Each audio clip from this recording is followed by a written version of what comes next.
Yuk jadi bagian dari dakwah kami. Dukung operasional dakwah dan sosial kami, raih pahala amal jariah yang terus mengalir sampai hari kiamat.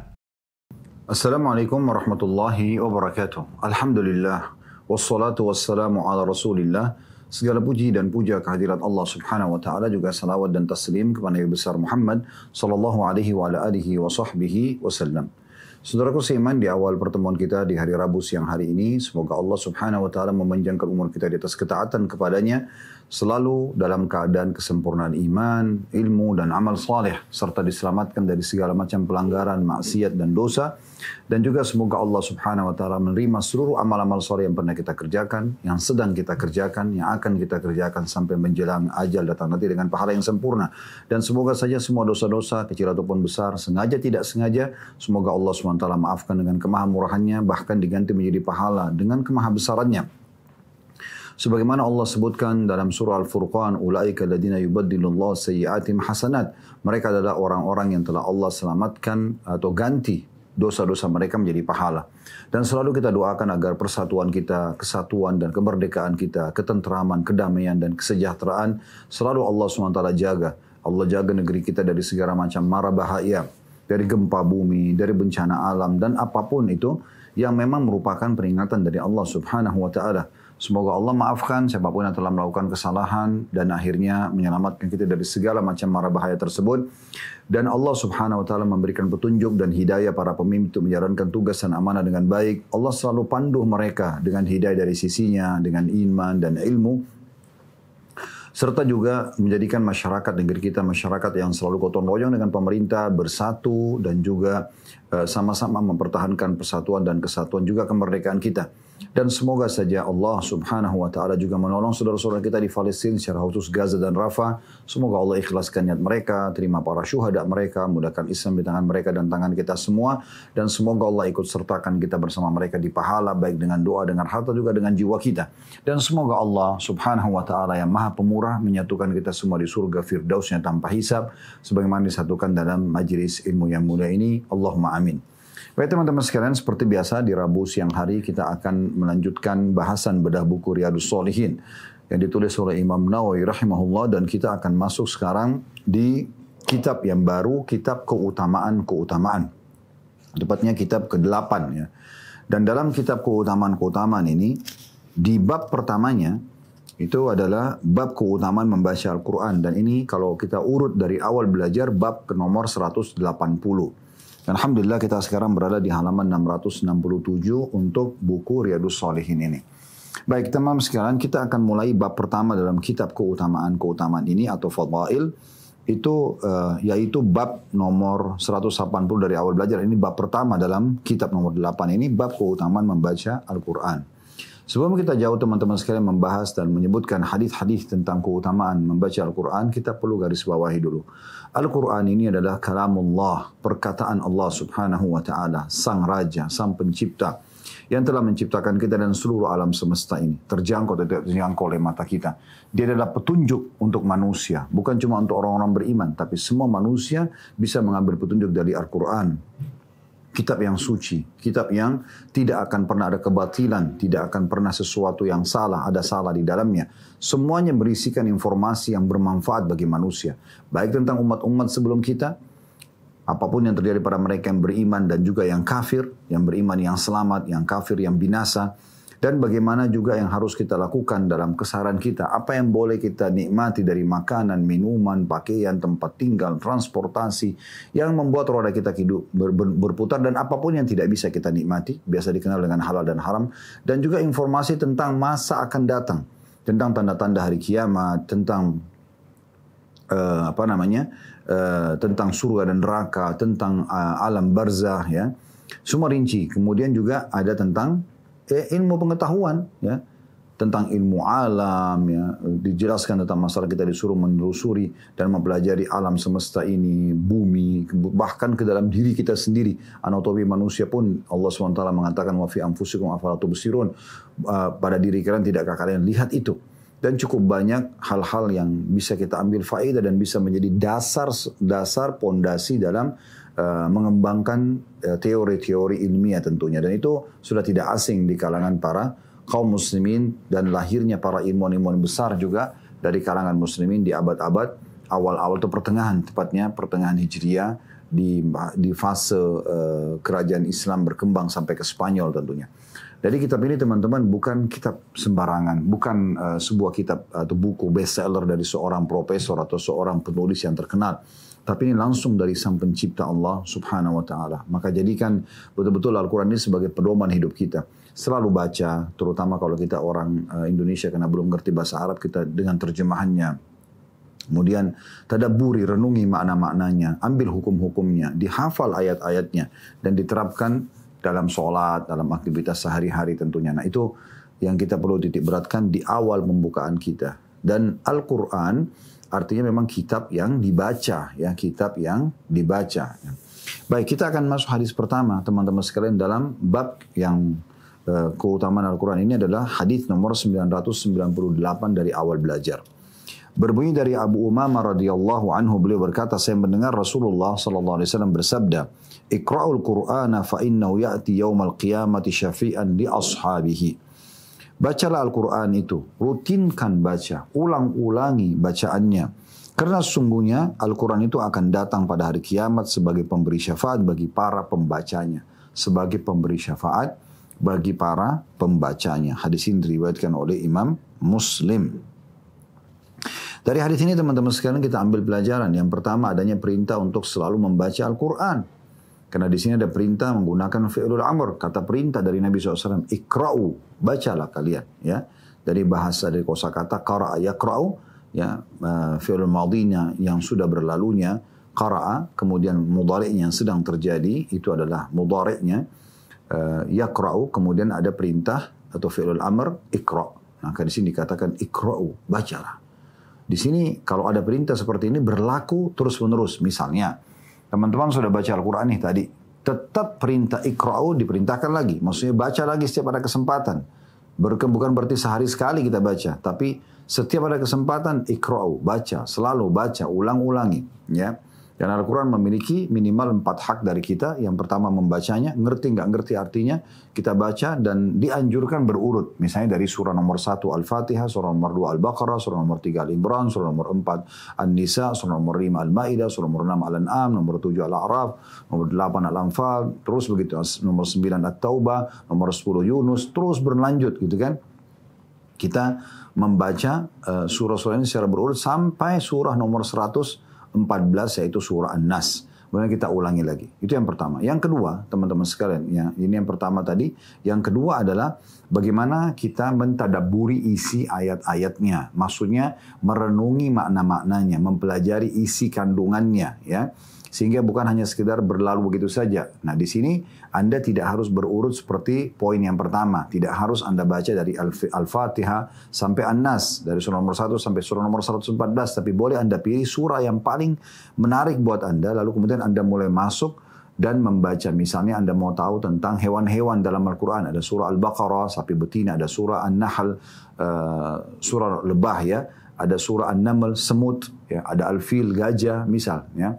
Anda mau baca tentang nabi-nabi, ada surah Al-Anbiya, dan ada nama-nama individu mereka seperti surah Yunus, Yusuf, Ibrahim, ya.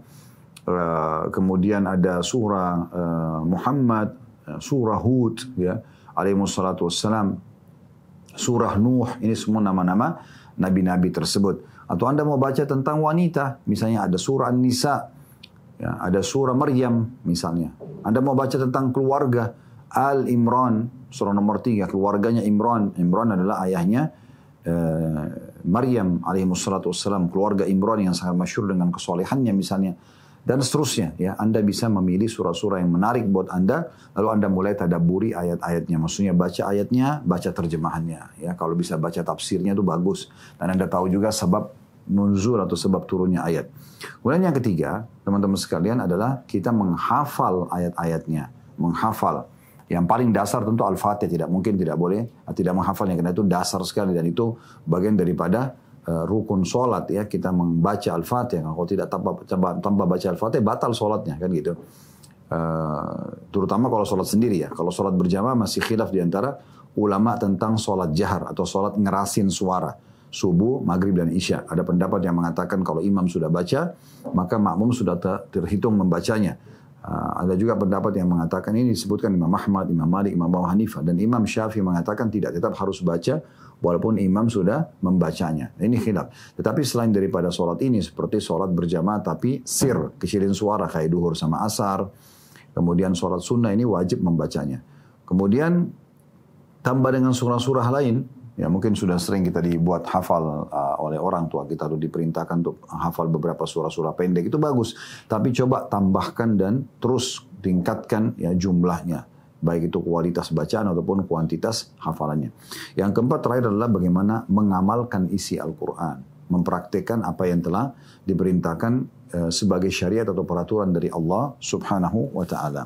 Nah ini pelajaran pertama dari hadis, disuruh baca ya. Dan kita memberikan tadi keempat hak Al-Quran tersebut. Yang kedua, adanya kedudukan Al-Quran, bagaimana dia akan memberikan syafaat, pertolongan bagi hamba yang membacanya, bagi hamba Allah yang membacanya, agar bisa selamat nanti di hari kiamat. Selamat dari api neraka dan masuk ke dalam surga. Baik, kita masuk hadis nomor 2 dalam bab ini, dan ini urutan 999 dari awal belajar. Berbunyi dari An-Nawas bin Sam'an radhiyallahu anhu, beliau berkata, saya mendengar Rasulullah sallallahu alaihi wasallam bersabda, yu'ta yaumal qiyamati bil Qur'ani wa ahlihi alladhina kanu ya'maluna bihi fid dunya taqdumuhu suratul Baqarati wa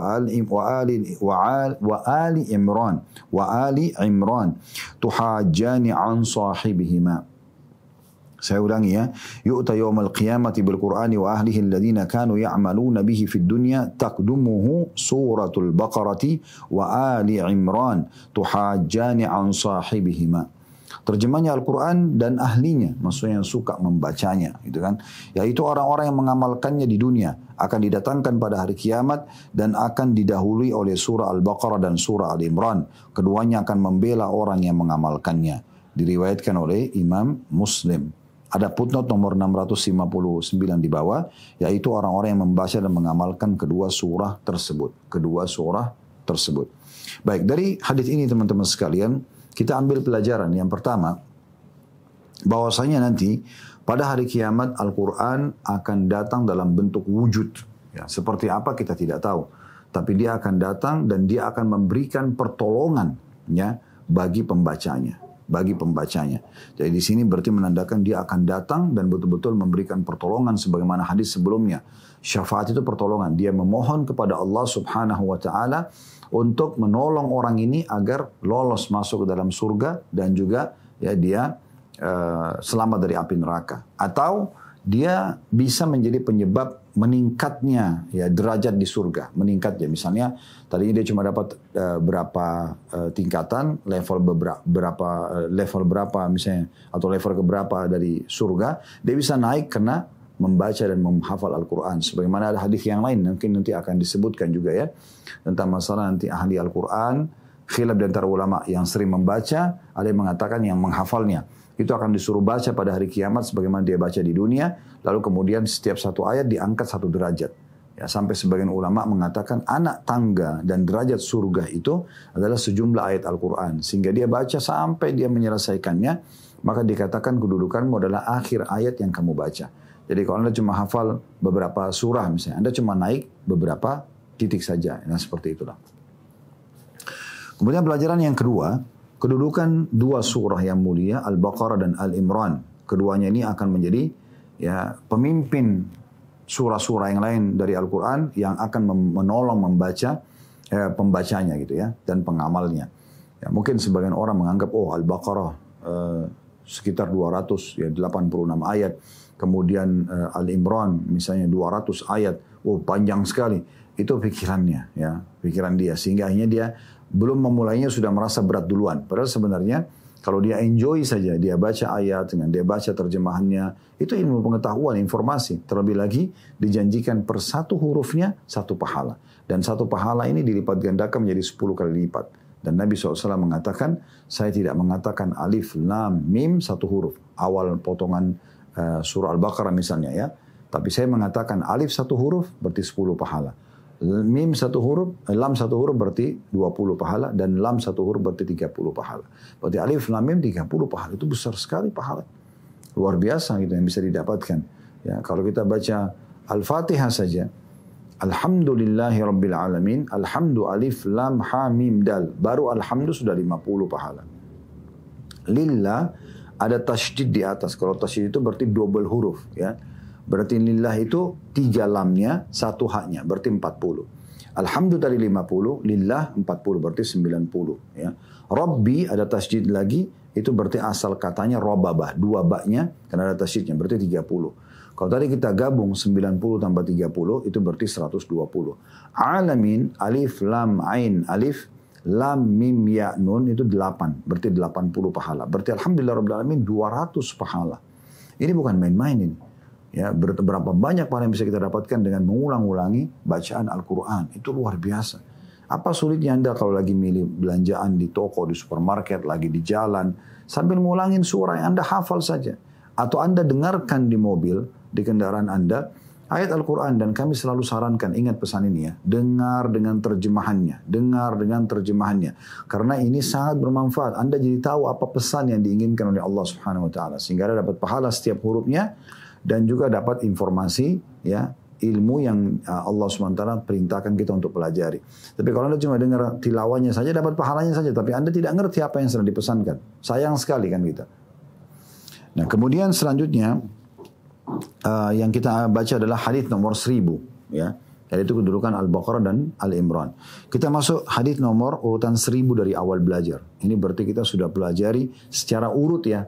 Detik ini 1000 hadis insya Allah. Ini luar biasa ini ya. Alhamdulillah Allah mudahkan kita bisa mempelajari seperti itu. Walaupun yang kita pelajari sudah lebih dari 1000 hadis ya. Karena memang dalam satu nomor urut biasanya ada 2-3 hadis ya, riwayatnya. Atau kadang-kadang kita tambahkan dengan penjelasan-penjelasan tambahan hadis yang lain ya. Ini sebuah nikmat yang sangat besar Bapak Ibu sekalian. Kita bisa sampai pelajari 1000 hadis. Hadis ke-1000 dan ini hadis nomor 3 dalam bab kita, 1000 dari awal belajar.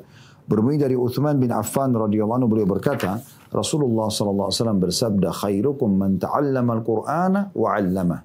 Sebaik-baik kalian adalah orang yang mempelajari Al-Qur'an dan mengajarkannya. Riwayat ini teman-teman sekalian memberikan pelajaran kepada kita bahwasanya yang pertama, mempelajari Al-Qur'an adalah kewajiban. Dan juga dia akan membawa kepada kedudukan yang sangat tinggi. Nah itu penting ya. Sehingga yang paling pertama kita pelajari kitab adalah Al-Quran. Baik buat anak kecil ataupun orang dewasa gitu kan. Jadi orang Arab atau bukan orang Arab, Al-Quran yang paling pertama. Jangan Al-Quran dijadikan nomor sekian. Jangan Al-Quran diberikan waktu hanya kalau pas kita lagi lowong. Enggak, kita skala prioritaskan. Kita harus tahu kita sangat butuh dengan Al-Quran dari semua informasi yang lainnya. Ya. Berapa banyak orang di masa sekarang sibuk dengan mencari informasi di handphonenya misalnya, atau hiburan. Dan dia melupakan Al-Quran. Padahal Al-Quran nomor 1. Bukan Anda tidak boleh baca dari yang lainnya. Tapi jangan baca dari yang lainnya sementara Anda sendiri tidak tahu menahu tentang masalah isi Al-Quran. Kemudian pelajaran yang kedua di sini dikatakan bahwasanya orang yang terbaik di antara kalian adalah justru orang yang belajar Al-Quran plus mengajarkannya. Di sini bisa luas maknanya, bisa misalnya Anda pelajari cara bacanya dengan makharijul huruf atau penyebutan huruf yang tepat, juga dengan tajwidnya. Setelah itu Anda mulai masuk mengajarkan ilmu itu, tahsin ya, untuk memperbaiki bacaan-bacaan orang, dan level setelahnya adalah menghafalnya atau tahfidnya. Anda hafal. Ini bertingkat-tingkat juga. Ada orang hafal beberapa surah. Ada yang orang hafal sampai 30 juz. Masya Allah. Semoga Allah SWT mudahkan kita juga semua. Demikian tentunya maksimal dalam membaca dan menghatamnya juga menghafalnya. Nah ini orang-orang yang paling baik di sisi Allah Subhanahu Wa Taala. Paling mulia di sisi Allah Subhanahu Wa Taala. Masuk maknanya orang yang paling layak menjadi teman, pasangan hidup, partner bisnis, tetangga, ya, sahabat. Ini semuanya adalah orang-orang ahli Al-Quran. Mereka kita muliakan.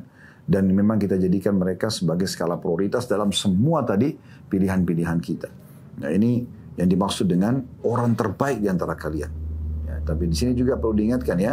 Ada penyampaian Nabi SAW. Man ta'allama Al-Quran diikuti wa'allamah. Jadi dia tidak cukup untuk diri sendiri. Tapi dia juga sibuk mengajarkan untuk orang lain. Baik. Kita lanjutkan hadis nomor 1001. Berbunyi dari Aisyah, kalau tadi hadis sebelumnya ini hadis nomor 1000 diriwayatkan oleh Imam Bukhari ya. Hadis nomor 1001 berbunyi dari Aisyah radhiyallahu anha. Beliau berkata Rasulullah SAW bersabda, "Alladhi yaqra'ul Qur'ana wa mahirun bihi ma'as safaratil kiramil bararah. Walladhi yaqra'ul Qur'ana wa yatata'ta'u fihi wa huwa 'alaihi syaqqun lahu ajran." Orang yang membaca Al-Quran dan dia mahir dalam membacanya, ya, dia bersama para malaikat yang mulia lagi taat. Sedangkan yang membaca Al-Quran dengan terbata-bata dan bacaan itu terasa sulit baginya, maka dia mendapatkan 2 pahala. Hadis ini diriwayatkan oleh Bukhari dan juga Muslim.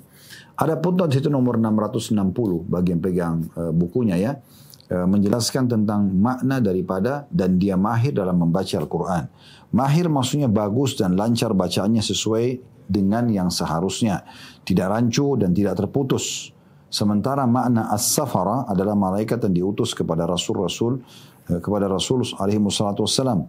Dan al-barara artinya yang sangat taat. Maksudnya pembaca dan pengamal Al-Quran itu akan bersama para malaikat dalam tempat tinggi mereka di akhirat. Yatata'ta'u fihi bermakna dalam membaca dengan terputus-putus dan berulang-ulang karena lisannya sulit membacanya.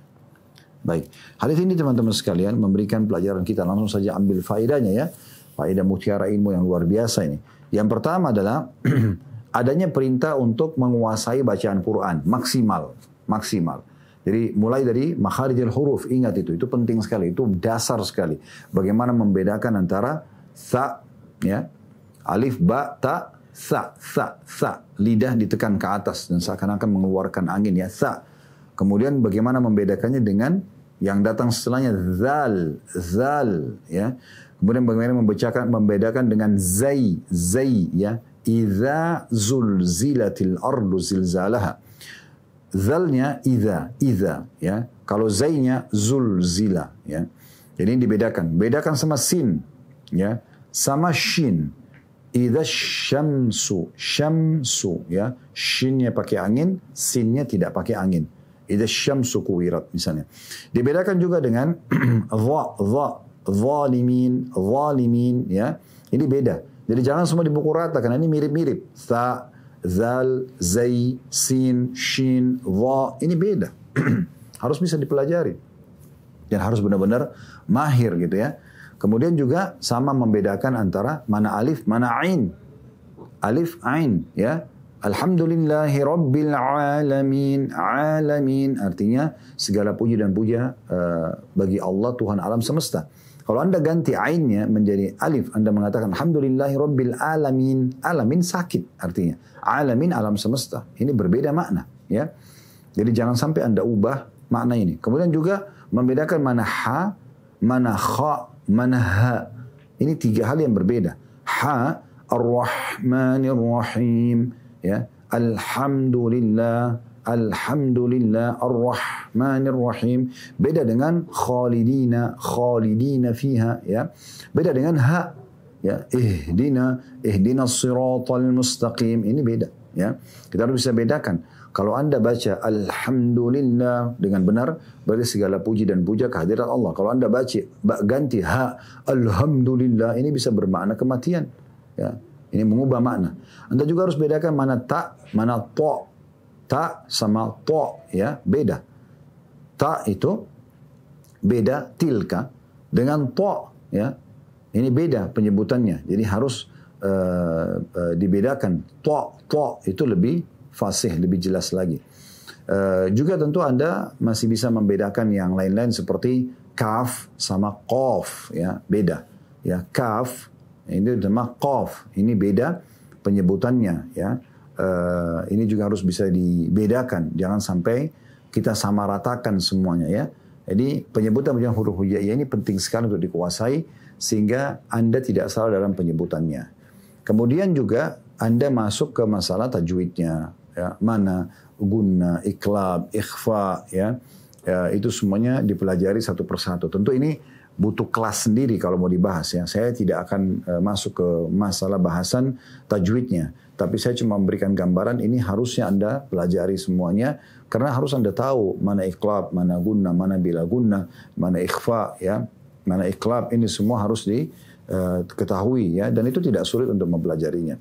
Kemudian baru Anda masuk ke tahfidnya. Ya, kami tidak sarankan pindah ke hafalan sebelum menguasai makharijul huruf tadi dan juga tajwidnya. Ini digabung biasanya dengan istilah tahsin ya, memperbaiki bacaan. Baru kemudian masuk ke tahfidnya. Nah seperti itulah. Anda kalau kuasai ini mahir, maka dijamin kedudukannya bersama dengan para malaikat yang taat. Ini keutamaan yang luar biasa gitu ya. Bagaimana para malaikat yang di langit sana, mereka Allah ciptakan dari cahaya dan mereka selalu taat saja setiap saat kepada Allah. Mereka tidak pernah bermaksiat sebagaimana Allah sebutkan dalam surah At-Tahrim, surah nomor 66 ayat 6. La ya'sunallaha ma amaru ma yaf'aluna ma yu'marun. Ciri mereka para malaikat adalah mereka tidak pernah bermaksiat kepada Allah dan selalu patuh terhadap apa yang Allah titahkan. Kedudukan kita akan sama dengan mereka hanya dengan bermodalkan menguasai baca Al-Quran. Lalu sulitnya apa untuk belajar? Kenapa Anda masih malas belajar? Panggil guru-guru yang kuasain Al-Quran, belajar di rumah, bayar mereka supaya Anda bisa menguasainya. Dan berapa banyak orang umat ini diangkat dimuliakan karena Al-Quran. Kemudian pelajaran yang kedua teman-teman sekalian yang bisa kita ambil ya. Tadi yang pertama itu adanya anjuran untuk menguasai Al-Quran dan keutamanya bisa bersama dengan para malaikat. Kemudian yang kedua adalah adanya anjuran juga tetap berusaha belajar terus ya. Mengulang-ulangi bacaan dan hafalan sampai menguasainya. Nah dalam proses Anda sebelum mencapai tahap tadi menguasainya, ada diistilahkan dalam hadis ini yata'ta, dia terbata-bata ya. Nah terbata-bata ini maknanya bukan berarti dia ya tidak mahir. Tetapi di sini bisa lebih dekat maknanya adalah orang yang lagi proses belajar, tapi karena dia masih belajar penggalan ayat demi ayat, tapi dia tidak mau putus asa, terus dia belajar nanti sampai dia menguasai dan sampai lancar. Nah dalam proses dia pindah ke kemahiran ini, itu tetap diberikan 2 pahala. Ini luar biasa, maksudnya double. Anda bisa bayangkan kalau dikasih 2 kali lipat pahala ya. Jadi kalau per hurufnya kata Nabi SAW diberikan 1 pahala dilipat gandakan 10 kali lipat. Tadi kita bilang 10. Berarti kalau tetap dia mau belajar, dia berusaha, maka didobelkan. Bisa 20 pahala per hurufnya. Jadi alif, lam, mim tadinya 30 bisa jadi 60 pahalanya. Itu berarti menandakan adanya motivasi yang sangat luar biasa untuk belajar Al-Quran. Dan ingat, bantah semua syubhat dan persepsi negatif ya. Persepsi negatif atau perasaan ragu. Belajar Al-Quran dan menganggapnya sulit karena Allah mengatakan walaqad yassarna al-Qur'an lidzikri fahal min muddakir. Ini Allah ulangi berulang-ulang dalam Al-Quran. Di dalam satu surah diulang-ulangi. Kami telah mudahkan Al-Quran. Apakah ada orang yang mau mempelajarinya? Terus Allah ingatkan itu. Nah, ini hati-hati sekali karena hari kiamat Allah Azza wa Jalla akan tanya kepada kita, kenapa kamu tidak belajar Al-Quran? Padahal sudah saya mudahkan. Bahasa Arab ya Allah, bahasa Arab pun sudah dimudahkan. Berapa banyak orang yang tidak ngerti bahasa Arab bisa hafal Quran? Di seluruh dunia itu biasa saja gitu ya. Mereka bisa menghafalnya. Yang penting kita mau mempelajarinya. Baik, kita masuk teman-teman sekalian hadis nomor 1002 ya. Dari awal belajar berbunyi dari Abu Musa al-Ash'ari radhiyallahu anhu, beliau berkata, Rasulullah sallallahu alaihi wasallam bersabda, "Mathalul mu'min alladhi yaqra'ul Qur'ana mathalul utrujjah, rihuha tayyibun wa ta'muha tayyib, wa mathalul mu'min alladhi la yaqra'ul Qur'ana kamathalid tamrah, la riha laha wa ta'muha hulu." ومثل المنافق الذي يقرأ القرآن كمثل الريحانة ريحها طيب وطعمها مر ومثل المنافق الذي لا يقرأ القرآن كمثل الحنظلة ليس لها ريح وطعمها مر. Perumpamaan seorang mukmin yang membaca Al-Quran adalah bagikan buah utrujjah, aromanya wangi dan rasanya lezat. Dan perumpamaan orang-orang mukmin yang tidak membaca Al-Quran adalah bagikan buah kurma, tidak ada aromanya tetapi rasanya manis. Sedangkan perumpamaan orang munafik yang membaca Al-Quran adalah bagaikan raihana, aromanya wangi namun rasanya pahit. Dan perumpamaan orang munafik yang tidak membaca Al-Quran adalah bagaikan buah handala, ia tidak memiliki aroma dan rasanya pun pahit. Diriwayatkan oleh Bukhari dan juga Muslim. Dari hadis ini teman-teman sekalian kita langsung saja mengorek mutiara ilmunya yang luar biasa. Yang pertama adalah adanya kedudukan yang sangat tinggi bagi orang yang membaca Al-Quran. Dipluskan lagi, dia adalah orang mukmin. Maka digambarkan dia supaya mudah difahami, orang mukmin ini karena keberkahan Al-Quran, maka dia diberikan dia diberikan kedudukan yang tinggi. Dan diberikan perumpamaan seperti buah utrujjah. Ya. Utrujjah ini, kalau kita searching di Google dan kita tulis buah utrujjah, itu keluar buah mirip dengan buah pir. Tetapi memang bedanya kalau pir secara umum kita nggak cium baunya ya, cuma rasanya manis ya. Cuman kalau utrujjah ini dia lebih besar sedikit posturnya dan baunya sudah kecium, wanginya dari jauh. Sehingga dia rasanya manis, baunya pun wangi gitu ya. Itu perumpamaan orang mukminnya karena dia membaca Al-Quran. Jadi dia diperumpamakan wangi dan juga manis orangnya. Ya. Dan ini mudah-mudahan ya kita berharap maknanya adalah lebih dalam daripada apa yang mungkin kita gambarkan secara global dengan bacaan kita. Yaitu mungkin orang ini betul-betul akan Allah perbaiki luar dalamnya. Penampilannya dan juga akhlaknya, hatinya, semua akan baik. Orang hafal Quran itu akan diperbaiki oleh Allah Subhanahu wa ta'ala. Kita akan merasa nyaman dekat dengan dia, merasa nyaman dengan tutur katanya, merasa nyaman, tentram dengan kejiwaannya. Karena memang Allah SWT buat ahli Al-Quran itu lebih tenang, ya, lebih bisa mengontrol emosi, ya. Karena mereka selalu menilawah Al-Quran, ya, gitu. Pelajaran kedua, perumpamaan orang mukmin yang tidak membaca Al-Quran. Dia seperti buah kurma, tidak ada baunya tapi rasanya manis. Nah, di sini dia karena imannya tetap ada rasa manisnya, ya. Artinya karena keimanan kita akan lihat orang-orang yang hatinya dipenuhi dengan keimanan, kita nyaman aja berinteraksi sama dia. Rasanya manis, interaksi sama dia itu nyaman gitu ya. Tetapi dia tidak punya aroma yang wangi. Yang membuat wangi itu justru Al-Quran. Tapi tetap saja dia memiliki rasa manis. Pelajaran yang ketiga, perumpamaan orang munafik yang baca Quran. Nah ini bayangkan kedudukan Al-Quran ya. Orang munafik pura-pura Islam tapi dia bisa baca Quran. Masih diberikan perumpamaan dengan buah, di sini disebutkan ya, raihana. Buah raihana ini baunya wangi, tapi rasanya pahit. Ya. Karena bacaan Qur'annya dia jadi wangi. Karena orang munafik itu kalau dia baca dengan khusyuk pun atau dengan mahir, kita bisa tersentuh dengan dia. Tapi tidak bermanfaat buat dia, karena dia dasarnya orang kafir. Orang munafik itu kan pura-pura Islam. Ya. Dia menyembunyikan kekufuran dalam hatinya, kemudian dia perlihatkan Islamnya. Gitu. Seperti di masa Nabi SAW ada pimpinannya bernama Abdullah bin Abi Salul, misal contoh. Maka ini teman-teman sekalian kita perlu garis bawahi, kalau dia wangi hanya karena Al-Qurannya. Maksudnya kalau dia baca, orang bisa tersentuh dengan bacaannya, tetapi dia sendiri pahit dengan kekufurannya. Dan perumpamaan yang terakhir ini pelajaran keempat adalah orang munafik yang tidak baca Quran. Sudah tidak beriman, tidak baca Quran lagi. Gitu kan? Jadi sudah tidak ada yang bisa dilihat dari kebaikannya. Maka buah seperti buah handalah ini digambarkan buah yang baunya busuk, rasanya pahit.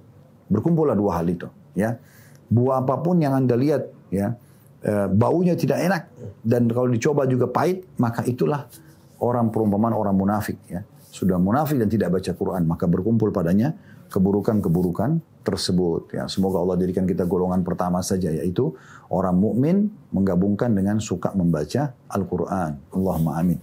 Itu juga dengan pasangan-pasangan kita, semua anak-anak kita ya, kerabat-kerabat kita, semua kita menjadi Al-Quran, ahli Al-Quran dan betul-betul menguasainya.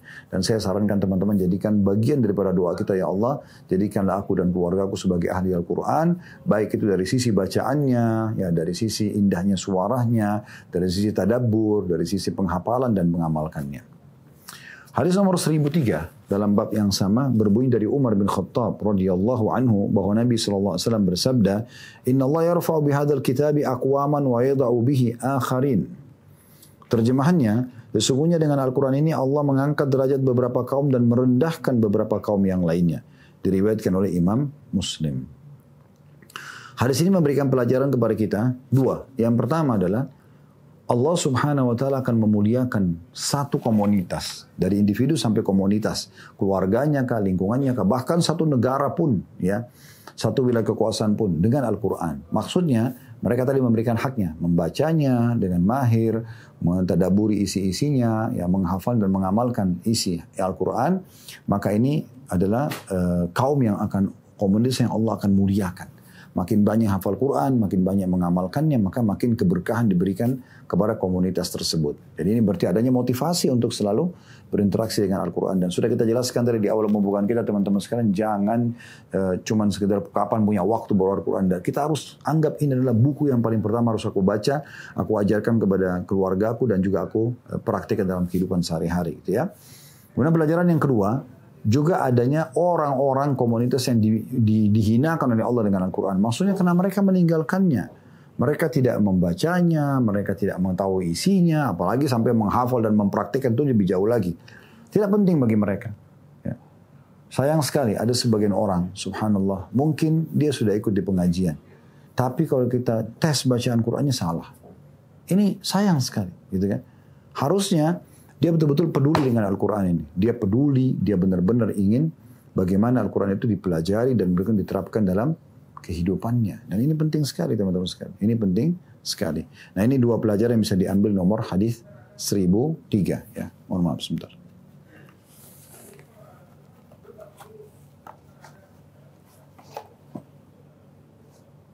Ya. Selanjutnya insya Allah kita masuk ke hadis nomor 1004. Hadis nomor 1004 ini berbunyi dari Ibnu Umar radhiyallahu anhuma.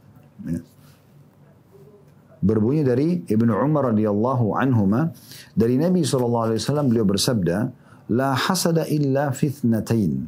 Rajulun atahu Allahu al-Qur'ana fahuwa yaqumu bihi ana al-laili wa ana an-nahar. Wa rajulun atahu malan fahuwa yunfiqu ana al-laili wa ana an-nahar." Terjemahannya, ya, tidak boleh hasad, iri, kecuali terhadap dua perkara. Orang yang diberikan Al-Quran oleh Allah lalu dia sholat dengan membacanya di saat-saat malam dan di saat-saat siang. Dan seseorang yang diberi harta kemudian dia menginfakkannya di saat-saat malam dan di saat-saat siang. Hadis ini diriwayatkan oleh Bukhari dan juga Muslim. Hadis ini teman-teman sekalian lagi kita korek mutiara ilmunya yang luar biasa. Yang pertama teman-teman sekalian, ada penjelasan tentang bab iri, khusus iri, ya. Disilakan dalam ilmu bahasa Arab atau ilmu agama kita hasad, ya. Ini teman-teman sekalian dibagi dua oleh ulama. Ada yang di hasad yang dilarang, ya, yang bisa masuk dalam makna hadis Nabi SAW, "Iyakum wal hasad fa in hasad ta'kul hasanatu kama ta'kulun naru al-hatab," ya. Atau kama ya'kul naru hatab. Terjemahannya, hati-hatilah kalian dengan hasad atau iri, karena dia akan membakar dan menghabiskan pahala kalian sebagaimana api membakar kayu bakar. Nah, hadis ini teman-teman sekalian memberikan gambaran kepada kita tentang masalah adanya larangan untuk hasad, yaitu iri yang haram. Nah, yang haram itu begini penjelasannya. Kalau Anda iri kepada seseorang karena Allah berikan kelebihan dia, kecantikan, ketampanan, kepintaran, anggaplah kelebihan fisik dan juga kelebihan materi misalnya, atau kelebihan ilmu. Ya, apa saja yang Allah berikan kelebihan. Lalu Anda iri, Anda merasa cemburu dan berharap hilang nikmat itu pada dia. Misal kalau orang beli mobil lalu kena hasadnya, naudzubillah, dia berharap mobil itu tabrakan lah atau hilang dari orang tersebut contohnya. Nah ini hasad yang haram hukumnya, tidak boleh teman-teman sekalian. Kita kalau berharap hilang dari orang nikmat yang sedang ada, itu hukumnya haram. Dan itu berdosa. Bahkan bisa menghabiskan pahala kita sebagaimana api menghabiskan kayu bakar. Nah yang kedua adalah hasad yang dibolehkan atau diistilahkan dengan ghibthah. Ghibthah ini teman-teman sekalian adalah Anda merasa cemburu karena kelebihan yang Allah berikan pada seseorang, tapi kecemburuan tidak membawa Anda untuk menginginkan hilangnya nikmat itu pada orang tadi. Misalnya orang pintar, Anda merasa iri, kok dia bisa ya? Lalu Anda coba berusaha ikhtiar menjadikan itu sebagai motivasi buat Anda agar Anda bisa pintar seperti dia. Dan Anda memohon kepada Allah SWT agar diberikan seperti dia atau lebih. Itu boleh. Namanya ghibthah. Dan itu yang sedang dijelaskan dalam hadis ini. Ghibthah. Ya. Kita berharap nikmat yang sedang Allah berikan pada seseorang itu kita dapatkan juga. Kita dapatkan tetapi tidak hilang dari dia nikmat tersebut. Tidak hilang dari dia nikmat tersebut. Ini penting sekali untuk digarisbawahi ya. Dan perlu digarisbawahi juga bahwasanya kalaupun kita minta kepada Allah Azza wa Jalla apa yang telah Allah berikan kepada seseorang, jangan bentrok sama sunnatullah. Sistem yang Allah buat. Misalnya, orang itu Allah berikan kecantikan dan ketampanan. Anda minta wajah ciplakan dari dia. Itu kan tidak mungkin. Allah sudah buat muka Anda seperti itu. Nggak mungkin berubah.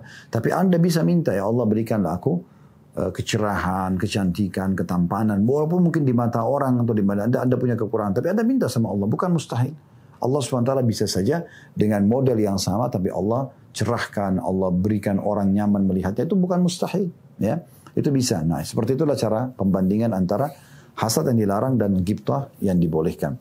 Nah, dalam hadis ini dijelaskan la hasada illa fitnatain, tidak boleh orang iri kecuali pada dua. Maksudnya di sini ghibthahnya, ya, kita tidak berharap hilang dari orang tersebut nikmatnya. Disebutkanlah ini pelajaran pertama. Pelajaran kedua tentang golongan pertama yang kita dianjurkan untuk ghibthah, merasa cemburu tapi tidak berharap hilang dari dia, yaitu rajulun atahu Allahul Qur'ana fahuwa yaqumu bihi ana al-laili wa ana an-nahar, yang paling harus kita selalu kejar dan merasa cemburu dengan dia, tapi cemburu positif. Tidak berharap dari dia adalah golongan pertama. Orang yang Allah kasih Al-Quran. Dia mahir membaca, dia suaranya indah gitu kan. Dia selalu tadabburi, renungi makna-makna, dia menghafalnya, dia mengaplikasikan dalam kehidupannya. Ini orang yang paling pantas kita cemburui. Dan kita wajib minta sama Allah, wajibkan dalam diri kita, ya Allah berikan aku sebagaimana Engkau berikan dia, gitu kan? Kita minta, atau bahkan lebih dari dia. Maka ini dibolehkan, bahkan bagian daripada sunnah Nabi SAW. Jadi orang yang sibuk dengan bacaan Qur'annya di pagi dan siang malam, Al-Quran dari Al-Quran ke Al-Quran yang lain. Sehingga dalam hadis bahkan disebutkan dalam sholat-sholatnya dipakai sama dia.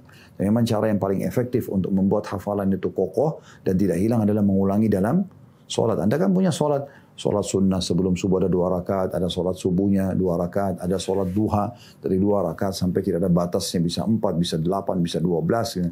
Ada sholat qabliyah duhur 4 rakaat, ada sholat duhur 4 rakaat, ada ba'diyah duhur 4 rakaat, ada qabliyah asar 4 rakaat, ada asar 4 rakaat, kemudian ada qabliyah maghrib ya, 2, maghribnya 3, kemudian ba'diyah maghribnya 2, ada qabliyah isya 2, ada isya'nya 4, ada ba'diyah isya'nya 2 gitu kan.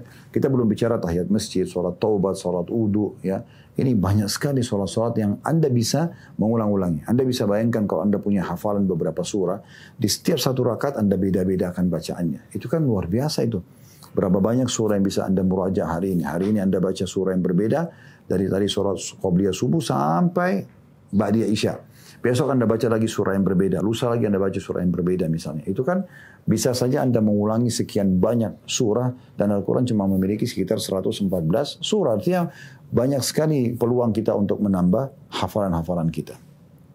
Pelajaran yang ketiga adalah golongan kedua yang kita dianjurkan ghibta. Merasa cemburu dengan mereka. Ya, iri, tapi iri positif ya. Tidak berharap hilang dari mereka, tapi kita berharap diberikan yang sama. Yaitu ya, seseorang yang Allah berikan rezeki luas hartanya, tapi tidak cukup di situ. Dia sibuk menginfakkan di siang dan di malam hari. Nah ini orang yang sangat wajar kita cemburu dengan dia, karena dia punya harta tapi dia sibuk membawanya ke timbangan amal di hari kiamat. Bukan sibuk hanya penuhi kebutuhan dia di dunia saja. Bukan tidak boleh penuhi kebutuhan, tapi jangan lupa berinfak untuk akhirat lebih penting daripada memenuhi kebutuhan kita di dunia. Nah itu pemahaman yang harus ditanamkan baik-baik di benak kita. Karena sedekah itu sebenarnya teman-teman, kita sedang membawa harta tersebut ke timbangan amal hari kiamat. Itu yang disebutkan dalam hadis Nabi alaihi salatu wassalam ya, tentang masalah amal-amal itu, sedekah itu tidak akan berkurang ya, tapi akan bertambah. Dan yang dibawa nanti ya, di sedekah itu adalah dibawa menuju ke akhirat, dibawa ke timbangan amal. Karena semua amal saleh kan akan dibawa ke timbangan amal hari kiamat. Dan seperti dinukil dari beberapa tabi'in, mereka mengatakan orang-orang yang telah menerima sedekahnya, dia mengatakan, sungguh lihatlah orang-orang ini, mereka membawa amal-amal kami ke timbangan amal kami tanpa diupah sedikit pun. Begitu mereka memahami. Jadi kalau Anda misalnya bantu orang 500 ribu, 1 juta rupiah Anda kasih kepada dia, sebenarnya secara kasat mata orang itu menerima uangnya dan dia pakai untuk kebutuhan dia, mungkin makan, minum, bayar utang, bayar sekolah anaknya, rumah sakit dan segala macam. Tapi sebenarnya ya, yang sebenarnya adalah uang itu nilai 1 juta sedang dibawa ke timbangan amal hanya melalui dia saja. Dan luar biasanya Allah berfirman, "Man ja'a bil hasanati falahu asyru amsalihha." Siapa yang berbuat amal saleh maka akan dilipat gandakan 10 kali lipat. Artinya yang kita sedekahkan 1 juta itu nilainya bisa 10 juta. Bahkan tergantung kadar keikhlasan Anda. Sebagaimana kata Nabi SAW, amal soleh itu dilipat gandakan sampai 10 kali lipat, bahkan sampai 700 kali lipat. Tergantung kadar keikhlasannya. Semoga kita termasuk orang yang selalu Allah kasih kesempatan di setiap amal soleh kita itu mendapatkan 700 atau lebih daripada itu pahalanya. Karena ini amal yang sama. Waktu yang diluangkan sama, energi yang dikeluarkan sama, tapi bagaimana kita lebih ikhlas lagi, lebih baik dalam memarketingkan produk itu, kita tawarkan kepada orang lain sehingga orang lain mengamalkan, dan juga kita mengemas dengan maksimal dari penampilan, dari tutur kata, dari menjaga kehusyuan gerakan, semua itu akan menambah maksimal pahala kita tentunya ya. Baik, di sini masalah infak ya, kalau ada orang yang sibuk bersedekah maka itu wajar kita merasa ghibtah, kita berharap juga Allah berikan kita ya seperti dia atau lebih, dan itu bukan mustahil dengan niat yang baik Allah memberikan kita pahala orang seperti ini. Baik, kita lanjutkan hadis nomor 1005 ya. Berbunyi dari Al-Bara' bin Azib radhiyallahu anhu, beliau berkata, "Kana rajulun yaqra'u surat al-Kahfi wa 'indahu farasun marbutun bi syatanain." Ya. Bi syatanain, ya. Fataghashathu sahabatun faja'alat tadnu wa ja'ala farasuhu yanfiru minha. Falamma asbaha ata an-nabiy sallallahu alaihi wasallam fadzakara dhalika lahu faqala tilka as-sakinatu tanazzalat lil-Qur'an. Kata Nabi SAW, kata Al-Bara' bin Azib radhiyallahu anhu, ada seseorang laki-laki membaca surah Al-Kahfi. Saat itu di sisinya ada seekor kuda yang diikat dengan 2 tali. Tiba-tiba ada awan yang menaunginya. Awan itu terus mendekat dan kudanya pun berontak karenanya. Maka pada pagi harinya dia mendatangi Nabi SAW, dia menceritakan hal itu kepada beliau. Lalu beliau SAW mengatakan itu adalah ketenangan yang turun karena Al-Quran. Hadis ini teman-teman sekalian diriwayatkan oleh Bukhari dan juga Muslim. Riwayat ini memberikan pelajaran kepada kita. Yang pertama, kedudukan Al-Bara' bin Azib radhiyallahu anhu, sahabat Nabi yang meriwayatkan kepada kita hadis ini kedudukannya tinggi karena dia menyampaikan kepada kita hadis. Kalau Anda mengatakan, "Ustaz, kan sahabat-sahabatnya juga meriwayatkan hadis." Betul, tapi mereka langsung cuma mengatakan misalnya kayak hadis sebelumnya dari Ibnu Umar radhiyallahu anhu, hadis nomor 1004 tadi ya. Langsung dari Nabi sallallahu alaihi wasallam. Jadi kita tidak sebutkan sebagai sebuah keterangan. Tapi Al-Bara' bin Azib juga menceritakan. Al-Bara' bin Azib berkata telah datang seorang laki-laki pernah membaca surah Al-Kahfi. Lalu dia ceritakan kronologis terjadi pertemuan orang itu sama Nabi. Lalu Nabi SAW berikan petuahnya atau nasihatnya atau sabdanya sallallahu alaihi wasallam. Maka ini kedudukan tersendiri. Dan yang kedua, kedudukan membaca surah Al-Kahfi. Dan bagaimana karena tenangnya orang ini membaca surah Al-Kahfi sehingga akhirnya datanglah awan dan menaungi tempat tersebut, ya. Ini berarti mendudukan kedudukan surah Al-Kahfi. Dan ini ada bab khusus, ya. Pernah kita jelaskan di Sahih Targhib Tarhib di kajian hadis kita di hari Jumat, ya. Di bab juga tentang membaca Al-Quran, di situ pernah kita sebutkan tentang hadis-hadis tentang keutamaan surah Al-Kahfi. Di antaranya orang kalau membacanya di malam Jumat, maka Allah akan berikan dia cahaya antara dia dengan Baitul Atiq atau Ka'bah itu sendiri. Kemudian pelajaran yang ketiga yang bisa diambil dari hadis ini adalah bahwasanya adanya ketenangan yang akan datang, ya, kepada seseorang yang membaca Al-Quran secara umum, ya. Apabila dia baca dengan khusyuk, dia baca dengan konsentrasi, maka termasuk ketenangannya adalah bukan mustahil seperti awan yang dikatakan datang dan mendekat, ya, karena mendengarkan tilawah tersebut. Berarti siapa saja makhluk Allah itu mengenal Al-Quran, kecuali pembangkang dari jin dan manusia saja. Tapi mayoritas orang-orang beriman tahu itu dari manusia. Dari jin juga sama. Tapi tumbuh-tumbuhan, hewan, awan, air, semua ini luar biasa fahamnya tentang, dan Allah berikan pengetahuan tentang Al-Quran. Di antaranya awan ini sendiri. Dia datang dan mendekati orang yang membaca Al-Quran ini karena ketenangan yang datang dari Al-Quran itu sendiri. Ya. Sebagaimana sekarang dikembangkan oleh sebagian orang, ada yang beternak, kemudian dia biasa mendengarkan, memutar tilawah di peternakannya, sehingga didengar oleh hewan-hewan, itu boleh-boleh saja. Ya. Tanpa ada penghinaan terhadap Al-Quran, karena memang kita mau memperdengarkan. Ada orang sekarang mengembangkan tanamannya, cocok tanamnya dengan mendengarkan Al-Quran, diputar dengan suara yang keras di perkebunannya. Allahu a'lam, mungkin bisa mendatangkan keberkahan, gitu kan? Bukan mustahil. Kemudian pelajaran yang keempat yang bisa diambil adalah dalam beberapa riwayat disebutkan orang yang dimaksud dalam hadis ini adalah Usaid bin Khudair radhiyallahu anhu. Sahabat Nabi yang mulia, salah satu pimpinan suku Khazraj di kota Madinah, ya.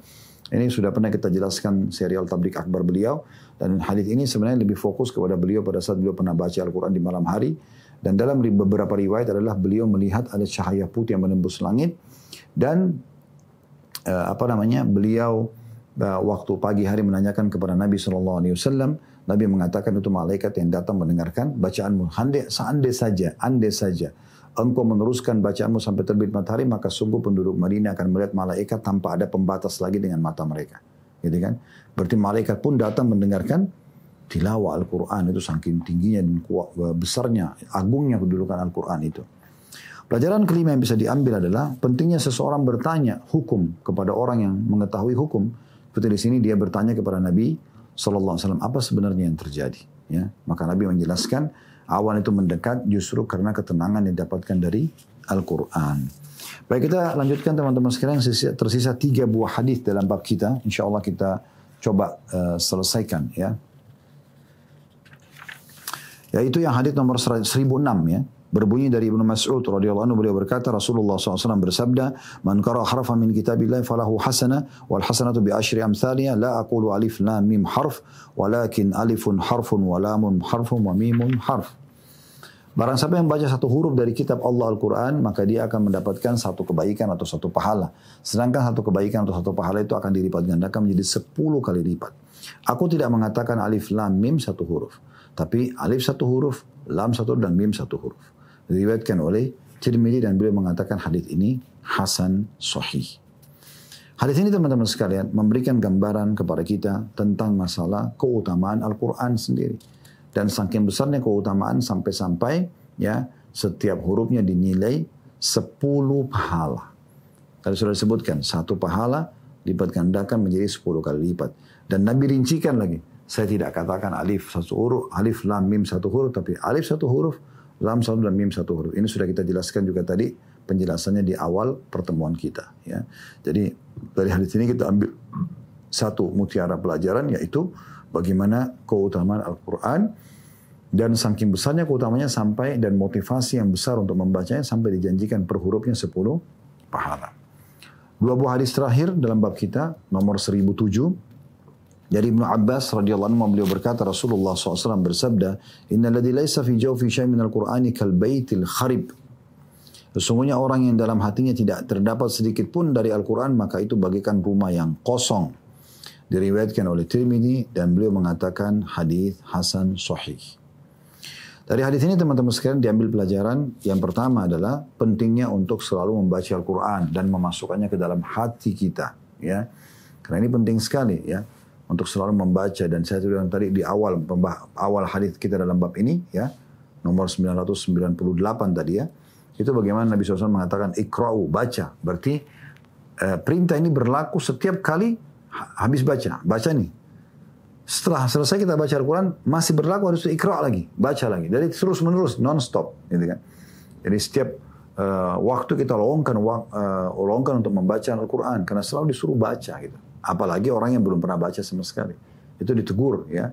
Ini kita akan menjelaskan dalam faedah yang kedua. Jadi adanya anjuran untuk membaca Al-Quran dan jangan sampai mengosongkan waktu kita atau diri kita dari Al-Quran.